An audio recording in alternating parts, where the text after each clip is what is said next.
Assalamualaikum warahmatullahi wabarakatuh. Banyak yang bertanya, bolehkah memohon kelancaran rezeki?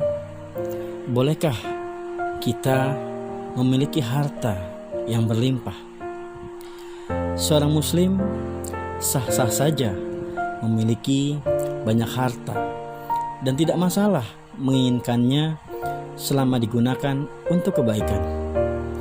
Karena tidak terhitung banyaknya amal bersifat pribadi, proyek-proyek besar umat yang tentu saja membutuhkan support, dukungan, dana yang tidak sedikit. Kita lihat betapa banyak mega proyek dari Allah Subhanahu wa Ta'ala, mega proyek Rasulullah SAW, baik itu di bidang dakwah, pendidikan, sosial kemanusiaan, sampai dengan hal-hal lainnya. Tentu itu semua membutuhkan dana yang tidak sedikit. Apalagi jika kita ditarik kesimpulan bahwa kedudukan harta yang bersifat netral sangat bermanfaat jika dikuasai oleh orang-orang yang soleh, dikuasai oleh orang-orang yang beriman dan bertakwa. Namun harta bisa juga berubah menjadi sumber bencana atau malapetaka kalau harta itu kemudian dipegang oleh orang yang tidak tepat. Karena itulah kaum muslimin, kaum mukminin dihasung, diserukan untuk merebutnya daripada mereka. Di antara sabda Rasulullah SAW, la ba'sa bil ghina liman ittaqa. Tidak masalah memiliki kekayaan bagi orang-orang yang bertakwa. Beliau juga memuji harta yang dipegang oleh orang-orang yang baik, oleh orang-orang yang saleh. Ni'mal mal salihu ma'a rajulil salih. Sebaik-baik harta adalah harta yang berada di tangan orang-orang yang baik atau di tangan orang-orang yang saleh. Bahkan beliau menjelaskan pahala besar yang dijanjikan kepada orang miskin yang berniat untuk melakukan kebajikan lantaran melihat hartawan yang mengeluarkan miliknya di jalan Allah, yang mengeluarkan hartanya di jalan Allah.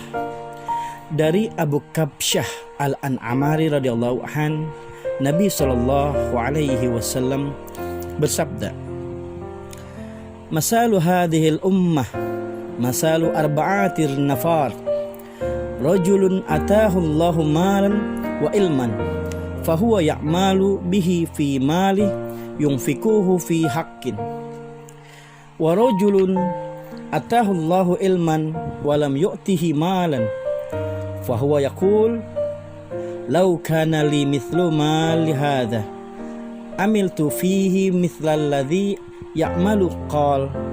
Qala Rasulullah sallallahu alaihi wasallam, fahuma fil ajri syawa'un, wa rajulun atahu Allahu malan wa lam yu'tihi ilman fahuwa yakhbitu fihi yunfikhuhu fi ghairi haqqih, wa rajulun lam yu'tihi Allahu malan wala ilman fahuwa yaqul law kana li malun mithlu hadha wa amiltu fihi mithla alladhi ya'mal.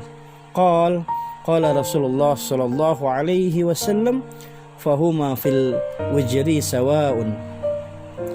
Permisalan umat ini seperti 4 kelompok manusia.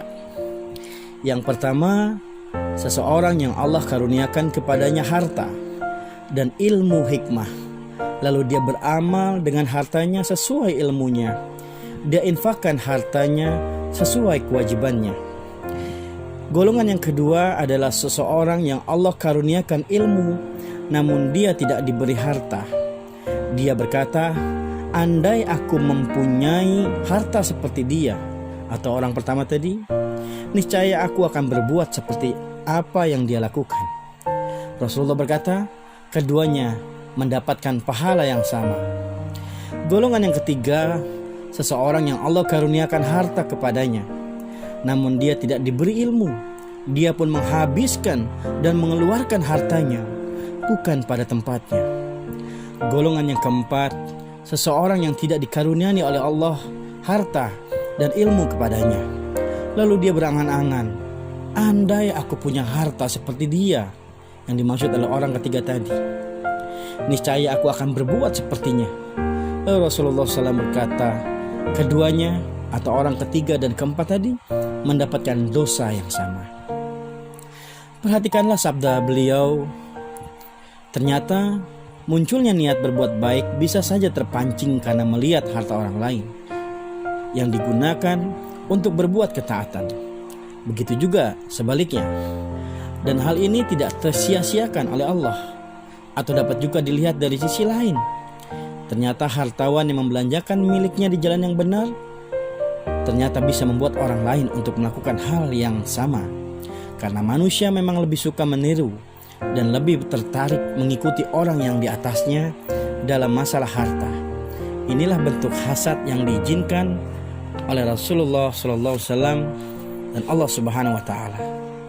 Rasulullah bersabda, la hasada illa fisnatain, rajulun atahu Allahu malan fasulita ala halaqatihi fil haqq, wa rajulun atahu Allahul hikmata fahuwa yaqdi biha wa yu'allimuha. Tidak boleh ada hasad kecuali kepada dua orang. Yang pertama adalah orang yang diberi harta oleh Allah, lalu dia menghabiskannya untuk kebaikan. Yang kedua adalah orang yang diberi oleh Allah hikmah, lalu dia memutuskan perkara berdasarkan ilmunya dan juga mengajarkan ilmunya. Saya Kayuda, salam sehat, bahagia, lunas amanah, kaya raya. Billahi taufiq wal hidayah. Wa'fu minkum. Wassalamualaikum warahmatullahi wabarakatuh.